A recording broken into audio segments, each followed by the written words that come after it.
All right, greetings, and we're back again for our Black History tribute for our Kimball High School Living Legends. I have with us Coach Bam. Coach Bam, it's a pleasure. Appreciate you, big dog. Yes, sir.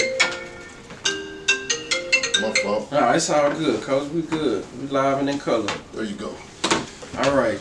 So, Coach, I appreciate this opportunity to be able to give you an interview. I don't know where this came about for me, but I wanted to make sure that I got a hold to all the living legends during this Black History season, so we can actually, converse and be able to pass on, the legacies and the great tools of success on to the next generation in the future, Coach. Oh, for sure. All right, so let's go ahead and get started with our first question. Coach, where were you born and raised?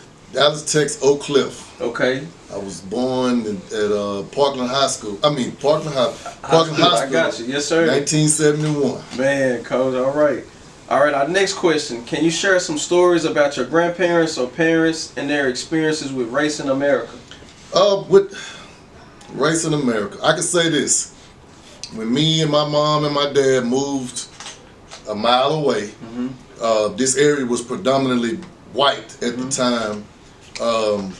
We moved in, and I was probably about 6 years old, and the guy next door came and asked my dad for the boxes, our moving boxes, because since we were moving in, they was moving out. Wow. And the dudes, they moved out probably about a week later. Wow. So that was my first time ever experiencing some type of racism.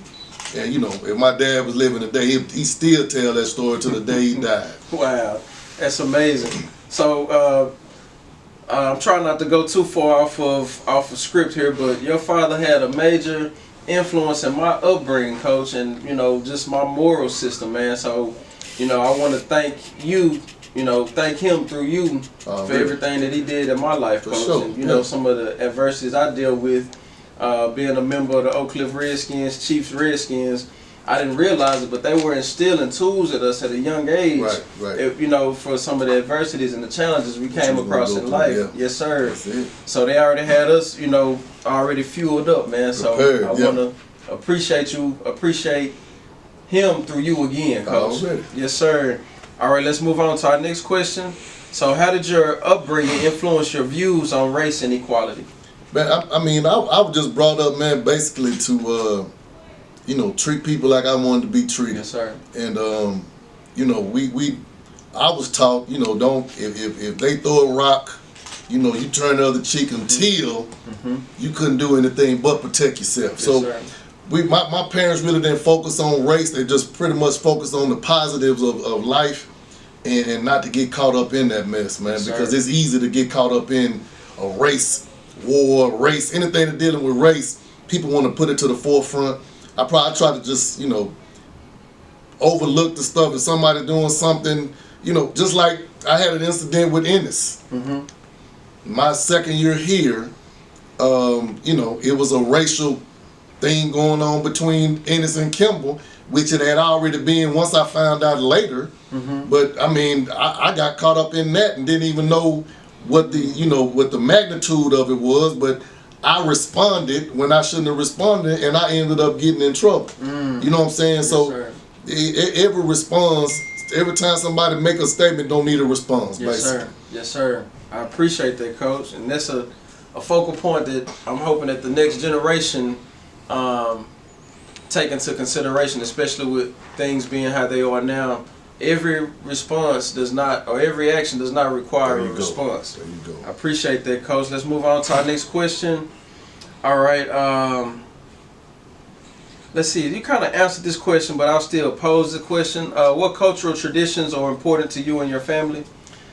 Just, man, I think more than anything is just the Sunday evenings that my grandmother instilled in us to always get together, have a Sunday meal. And my grandmother's been passed away for 20-some years, but still today, we still meet on Sundays with the second and third generation of cousins and nieces and nephews. Yes, sir. So we try to keep that going on Sundays where everybody have a Sunday meal. My grandmother wanted everybody to be able to have a good meal on Sunday. Yes, sir. So that's what we keeping up, that tradition of just meeting on Sundays. Even if it's for an hour, we gonna do that for an hour. Yes, sir. Yeah. Man, that's amazing.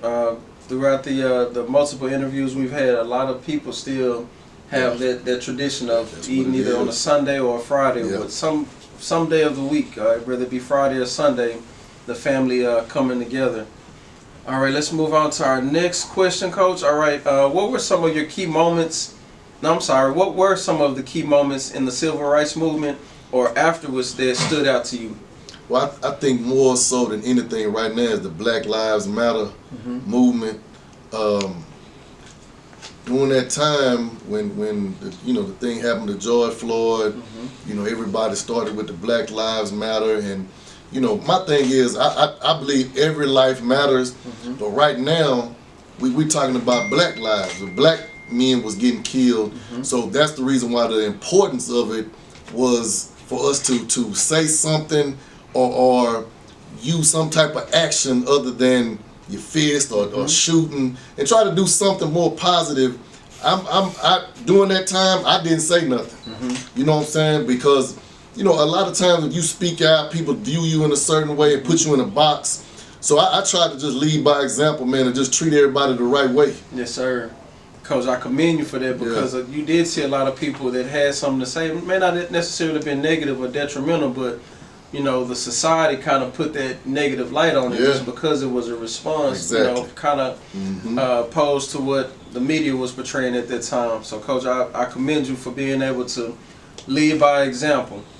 All right, our next question: who are some people of color that have inspired you throughout your life? I'm about to say my dad, Coach Oliver. Yes, sir. A lot of the Pee Wee coaches that I had. Yes, sir. Everybody was treated the same. Yes, sir. And you got it the same way on the A team, B team, C team, D team. Every level, it was the same discipline. It was the same. So I would have to say those Pee Wee coaches. When I wasn't on my dad's team, I go to the next team. I was receiving the same discipline and dedication and everything that I needed to mold me as a young man.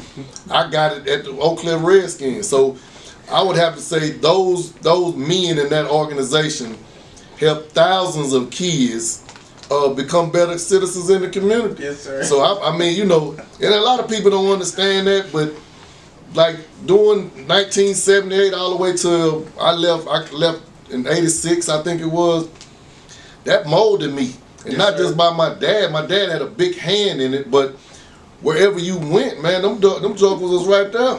You know what I'm saying? And you had to bow down, and you got immediate consequences. You know what I'm saying? And people wouldn't understand what I'm saying, but you got immediate consequences from every man in that organization, and you was gonna get it the same way. You are, and I apologize for the sake of the interview. I'm laughing because I am a product of this same upbringing that he speaks on, and it's been numerous times where some of those men that he's speaking about in that organization, I can hear their voice. I could be in a room full of 1,000 people, and I hear their voice almost like a whisper, but it's so distinct, and it's just those good morals, man. So, Coach, I must attest to it. I was brought up the same way. That's it. And I came in, I think about 92, 93 for the Redskins. But that foundation and that standard was still there. It never did sway. All right, I appreciate that, Coach. Let's go to our next question. All right, what are your hopes for the future of race relations in America? I just want everybody to get along, man. Yes, sir. I want everybody to be treated the same. Yes, sir. You know what I'm saying? However you give it to one race, give it to the next race. And I just want I try to teach my daughters and my son, once again, treat people like you want to be treated. Yes, sir. You know what I'm saying? Don't say anything negative about anybody. Keep your mouth closed and your ears open. Yes, sir. That's pretty much it. I appreciate that, Coach. And our final question to sum up our interview today, what is a quote or a motto that you live by? That's it. Yes, sir. I mean, I keep saying it. Treat people like you want to be treated.